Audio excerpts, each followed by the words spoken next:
À l'entrée de cette tour de bureau depuis 2 semaines, c'est devenu obligatoire. Pour accéder aux étages, tous les employés doivent présenter un code QR affiché sur leur téléphone. Moi, mon code est vert. Le fait qu'il soit vert me donne le droit d'entrer. S'il était jaune ou rouge, je n'y serais pas autorisé. L'application, développée par le géant de l'Internet chinois Alibaba, analyse les données du téléphone pour déterminer si son utilisateur a séjourné dans des zones à risque ou a voyagé à proximité des personnes infectées par le coronavirus.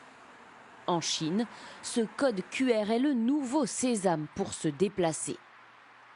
Dans cette ville au sud de Shanghai, il est réclamé à l'entrée des résidences, des gares, des métros. Si le code n'est pas vert, impossible de passer. C'est rassurant.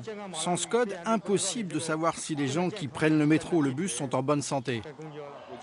Je pense que ce code va vraiment permettre d'améliorer la situation. Partout en Chine, des outils high-tech ont été déployés pour freiner l'épidémie. Ce casque utilisé par la police permet de mesurer automatiquement la température des passants à 5 mètres de distance.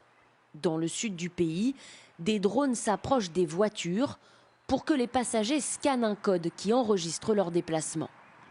Et à Pékin, ce centre de contrôle analyse les mouvements de population pour déterminer où se trouvent les personnes à risque.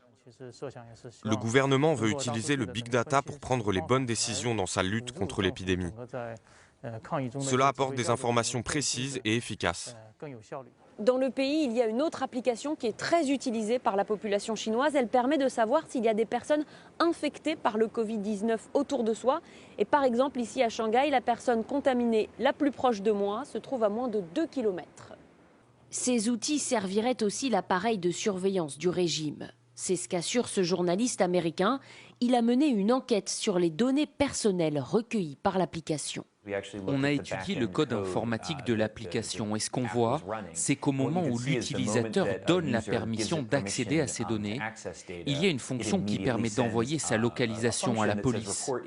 Et quand on y regarde de plus près, on s'aperçoit aussi que la police est derrière le développement de l'application. Au total, ce sont les données de plus de 50 millions d'utilisateurs qui sont ainsi envoyées aux autorités.